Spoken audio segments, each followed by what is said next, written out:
Hello everyone, आज है 17 मई। और आज इस वीडियो में हम बात करने जा रहे हैं टाटा मोटर्स के बारे में। देखिए, 321 रुपए का ये शेयर है और कल का दिन इस कंपनी के लिए काफी बड़ा दिन है। और कल इसके रिजल्ट्स आने वाले हैं और नतीजे से पहले बहुत सारे ब्रोकरेज फर्म की कुछ कमेंट्रीज भी है।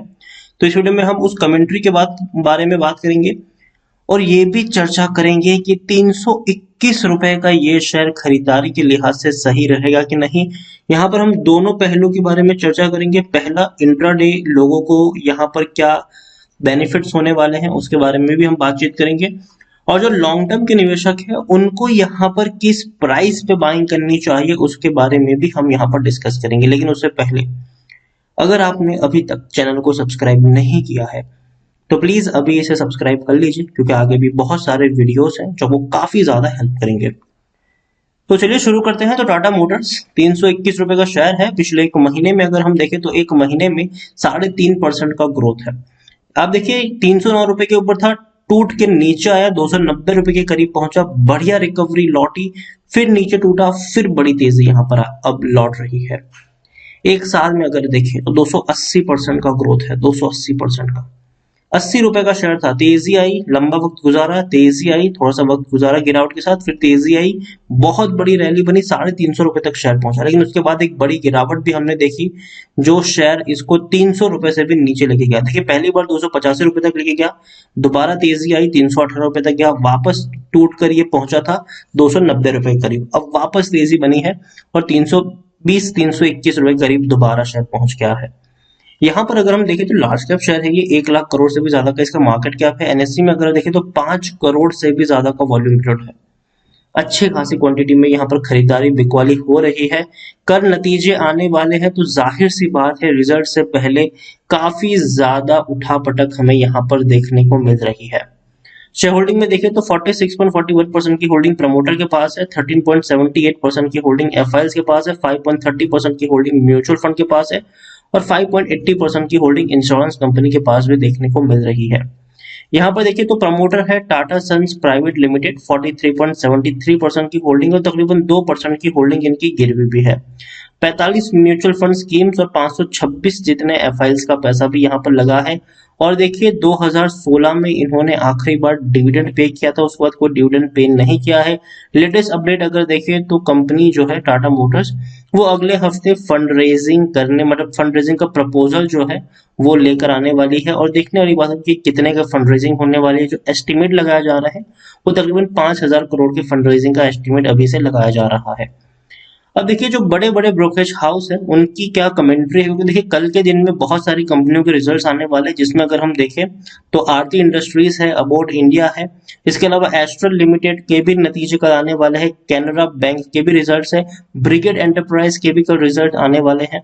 और इतना ही नहीं, अगर हम यहाँ पर एक और चीज देखने की कोशिश करें तो जेबीएम ऑटो के रिजल्ट्स हैं, इस ज्योति लेबोरेटरीज के भी रिजल्ट कल आएंगे, मनापुरम फाइनेंस के भी का रिजल्ट है, मिंडा कॉर्पोरेशन के भी रिजल्ट है, पीआई इंडस्ट्रीज और रूट मोबाइल तक के कल रिजल्ट्स आने वाले हैं। लेकिन इन सब में जिसकी सबसे ज्यादा चर्चा है वो है टाटा मोटर्स।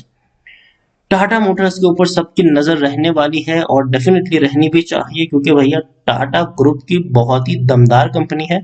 और टोरेंट फार्मा की भी क्या रिजल्ट आने वाले, लेकिन सब में अगर आप देखें तो टाटा मोटर्स की सबसे ज्यादा चर्चा हो रही है। यहाँ पर आप देखें तो टाटा मोटर्स के नतीजे कल आने वाले हैं और जो analyst expect the company to report a strong standalone performance offset by modest performance in JLR. Company के जो रिजल्ट्स है वो काफी बेहतर आ सकते हैं, ऐसा कई सारे दिग्गज ब्रोकरेज फर्म्स का मानना है। On a consolidated basis they are, मतलब जो उनका मानना है कि ईयर ऑन ईयर 41% का आपको इंक्रीज देखने को मिल सकता है। प्रॉफिट 2,813 करोड़ के आसपास के प्रॉफिट जो है वो देखने को मिल सकते हैं। कंपैरिजन अगर हम करने जाए तो आप देख सकते हैं कि जो काफी बेहतर होने वाले हैं। और पिछले बार अगर हम देखें तो भैया पिछले साल तो इस कंपनी को भारी नुकसान भी हुआ था।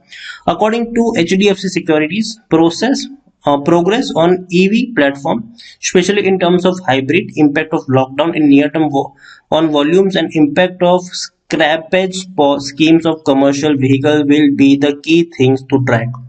देखिए यहाँ पर एचडीएफसी सिक्योरिटीज का यही कहना है कि देखिए कंपनी इलेक्ट्रॉनिक प्लेटफॉर्म के ऊपर, इलेक्ट्रॉनिक व्हीकल्स वाले प्लेटफॉर्म पे काफी ज्यादा काम कर रही है। और इतना ही नहीं, हाइब्रिड ड्रम्स पे भी काफी ज्यादा कंपनी इम्पैक्ट, और जो लॉकडाउन की वजह से क्या क्या इम्पैक्ट पड़े हैं इस कंपनी के वॉल्यूम्स पे, शेयर सेल के ऊपर, वो भी देखना इंटरेस्टिंग रहेगा। और एक और चीज है, सरकार की स्क्रैपिंग पॉलिसी। सरकार की स्क्रैपिंग पॉलिसी कहीं ना कहीं गाड़ियों की बिक्रियां जो है वो बढ़ाने वाली है, इसमें कोई शक नहीं है।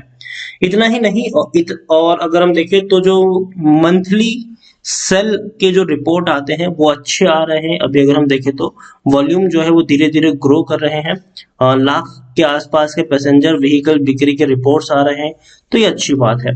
जैगुआर लैंड रोवर की भी अगर हम बात करें तो Jaguar Land Rover achieve retail sales of 1.23 lakh vehicles in Q4, 12.40% higher. पिछले साल की कंपेयर करें तो 12.5% ज्यादा का ही इन्होंने बिकवाली करी, मतलब व्हीकल्स जो है वो बेचे हैं। अब यहाँ पर देखिए नमूरा की अगर हम बात करें, काफी बड़ा ब्रोकरेज फर्म है, उनको ये मानना है कि 96% इंक्रीज आ सकता है year on year revenue growth में, और 89% का इंक्रीज होगा ओवरऑल वॉल्यूम्स में। और यहाँ पर देखिए price hike and better mix up, यहाँ पर ईबीटा मार्जिन जो है वो 100 बीपीएस तक सुधर सकते हैं यहाँ पर। तो काफी बड़ी अनाउंसमेंट नमूरा के द्वारा यहाँ पर की गई है। और आप देखिए रेवेन्यू की बात करेंगे तो भैया रेवेन्यू भी 21% तक का ईयर ऑन ईयर में इंक्रीज आपको देखने को मिल सकता है। मतलब ब्रोकरेज फर्म की अच्छी और पॉजिटिव कमेंट्री आप यहाँ पर मान सकते हैं। रेवेन्यू भी आप देखेंगे तो 41% तक इंक्रीज हो सकता है, 88,000 करोड़ से भी ज्यादा का रेवेन्यू आपको देखने को मिल सकता है, जो पिछले साल 62,000 करोड़ के आसपास का था। तो काफी बड़े नंबर्स नमूरा के द्वारा सजेस्ट किए गए हैं, और ये बहुत ही अच्छी बात है। अब देखना यही होगा कि कल कैसे नंबर्स आते हैं। यहाँ पर हम देखें कोटक सिक्योरिटीज की अगर हम बात करें तो यहाँ पर भी आपको ग्रोथ देखने को मिल सकता है, तकरीबन 22% के आसपास का ग्रोथ हमें देखने को मिलेगा। इतना ही नहीं, स्ट्रॉन्ग इबिटा मार्जिन भी इन्होंने प्रिडिक्ट किया हुआ है अभी से। और यहाँ पर आप देखेंगे तो कंपनी की जो नेट सेल्स है उसमें 41% का ग्रोथ देखने को मिल सकता है। उनके अकॉर्डिंग 88,000 करोड़ से भी ज्यादा का आपको नेट सेल देखने को मिल सकता है। और जो प्रॉफिट है वो 2,727 करोड़ के आसपास का जो प्रॉफिट है वो कंपनी कमा सकती है। एमकी ग्लोबल की अगर हम बात करने जाए तो एमकी ग्लोबल की भी अगर हम बात करें तो उनकी तरफ से भी 31% का रेवेन्यू में इंक्रीज बताया जा रहा है। 82,000 करोड़ के आसपास के रेवेन्यू आ सकते हैं, और 2,345 करोड़ के आसपास के प्रॉफिट्स यहाँ पर हमें देखने को मिल सकते हैं। और EBITDA मार्जिन जो है वो भी काफी हद तक इंप्रूव हो सकते हैं। यहाँ पर आईसीआईसीआई सिक्योरिटीज की अगर हम बात करें तो उनके द्वारा और बड़े टारगेट बताए गए हैं। यहाँ पर 88,700 करोड़ तक के इनके प्रॉफिट्स, सॉरी इनके जो रेवेन्यू है वो बताया जा रहे हैं।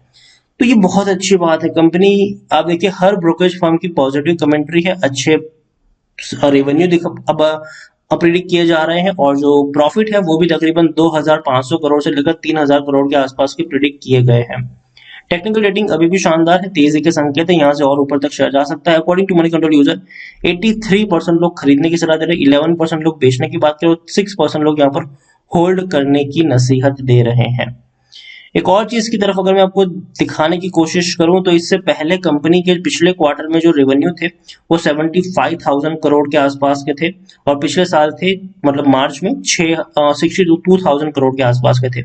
इस बार के जो रेवेन्यू बड़े बड़े ब्रोकरेज फर्म्स के द्वारा बताए गए हैं वो 85,000 से लेकर 90,000 करोड़ के बीच में बताए गए हैं, जो काफी बेहतर है। प्रॉफिट्स भी अगर हम देखें तो पिछली बार का जो प्रॉफिट था वो 3,200 करोड़ के आसपास का था, लेकिन आप देखिए इससे पहले अगर हम देखें तो भारी भरकम नुकसान में थी ये कंपनी। इस बार जो प्रॉफिट है वो तकरीबन 2,800 करोड़ के आसपास के बताए जा रहे हैं, जो भी काफी पॉजिटिव मैं इसको मान के चल रहा हूँ। ओवरऑल प्रमोटर के द्वारा बढ़िया खरीदारी हमें देखने को मिली है। प्रमोटर के द्वारा जो इवन गिरवी रखे हुए शेयर्स थे उसको भी छुड़ाए गए हैं। पहले 4% की प्रमोटर की होल्डिंग गिरवी थी, आज 2% से भी कम की होल्डिंग प्रमोटर की गिरवी है। और प्रमोटर के पास जो पहले 42% की होल्डिंग थी आज वो 46% की होल्डिंग देखने को मिल रही है। यहाँ पर अगर हम देखें तो ये शेयर जो है टाटा मोटर्स वो कल के दिन के लिए मुझे लगता है कि इंट्राडे ट्रेडर्स के लिए काफी अहम होने वाला है, क्योंकि कल काफी ज्यादा उठापटक देखने को मिलेगी। यहाँ पर जब मार्केट खुलेगा तो मुझे लगता है कि एक तेजी की तरफ शेयर जाता हुआ नजर आएगा, क्योंकि डेफिनेटली जो बड़े ब्रोकरेज फर्म की कमेंट्री है यहाँ पर वो काफी बेहतर बताई जा रही है, तेजी की तरफ ये शेयर बढ़ता हुआ नजर आ सकता है। लेकिन अब नेक्स्ट फर्दर इसमें तेजी बनेगी कि गिरावट बनेगी, इसका पूरा का पूरा जो दारोमदार है वो रिजल्ट्स डिक्लेयर होने के बाद ही पता चलेगा। तो यहाँ पर मैं कहूंगा कि अगर आप इंट्राडे ट्रेडर्स हैं, मॉर्निंग में आप एंट्री ले सकते हैं, लेकिन इवनिंग में अगर आप चाहें और आपको प्रॉफिट हो जाए तो आप एग्जिट भी लेना पसंद कर सकते हैं। और जो लोग लॉन्ग टर्म के इन्वेस्टर्स हैं उनको मैं कहूंगा कि देखिए शेयर ऑलरेडी काफी बढ़ चुका है, 321 है और कल भी इसके बढ़ने के आसार है, हो सकता है कि 335 तक ये शेयर आपको नजर आ जाए। लेकिन उसके बाद मुझे लगता है कि एक गिरावट आपको देखने को मिल सकती है, प्रॉफिट बुकिंग आपको देखने को मिल सकती है। अगर नतीजे अच्छे भी आते हैं तो भी लगता है कि यहाँ पर थोड़ी सी प्रॉफिट बुकिंग हावी हो सकती है, क्योंकि इससे पहले भी शेयर अगर आप देखें 350 रुपए के लेवल से नीचे की तरफ जाता हुआ हमें नजर आया है। और यहाँ से मैं मानता हूँ कि शेयर अगर आपको 300 रुपए के करीब अगर थोड़ी बहुत गिरावट आती है, 300 रुपए के करीब मिलता है, तो आप चाहे तो यहाँ पर बाइंग कर सकते हैं, लेकिन टुकड़ों में खरीदारी करिएगा। अगर 1000 खरीदने हैं तो पहले 400 खरीदिए उस लेवल पर, वहां से अगर 275 रुपए के टारगेट देखने को मिलते हैं तो बाकी की क्वांटिटी आप ऐड कर सकते हैं और आप इसको 2-3 साल के लिए होल्ड करें। जिन्होंने ऑलरेडी खरीदारी करके रखी है उनको बेचने की जरूरत नहीं है, वो चाहे तो यहाँ पर बने रह सकते हैं। और नीचे कभी भी गिरावट आती है यहाँ पर एक हफ्ते बाद, 2 हफ्ते बाद, तो आप वहां से एंट्री ले सकते हैं। कल का दिन मुझे लगता है कि बाइंग का रहेगा, बाइंग मोड में रहेगा कल का दिन। और कल के दिन में कल के दिन में थोड़ी सी तेजी देखने को मिलेगी, लेकिन उसके बाद मुझे लगता है कि थोड़ी सी प्रॉफिट बुकिंग यहाँ पर हावी हो सकती है। तो बाकी मर्जी आपकी है, टाटा मोटर्स में आप शॉर्ट टर्म निवेशक हो, लॉन्ग टर्म निवेशक हो, उसका फैसला आप ही को करना है। और अगेन ट्रेंड अभी इसका पॉजिटिव है, इसमें कोई शक नहीं है। लेकिन लॉन्ग टर्म के निवेशक अगर आप होते हो तो मुझे लगता है कि निचले लेवल पर आप चाहे तो बाइंग कर सकते हैं, और शॉर्ट टर्म के निवेशक हो तो कल भी अगर आप चाहे तो थोड़ा बहुत यहाँ पर रिस्क उठा सकते हैं। वीडियो को यहीं पे एंड करूंगा, पसंद आया हो तो लाइक करें, शेयर करें, चैनल पर अगर आप पहली बार आए हैं तो प्लीज सब्सक्राइब करें। और टाटा मोटर्स के बारे में आप क्या सोचते हैं वो भी आप मुझे कमेंट में लिखकर बता सकते हैं। Thank you.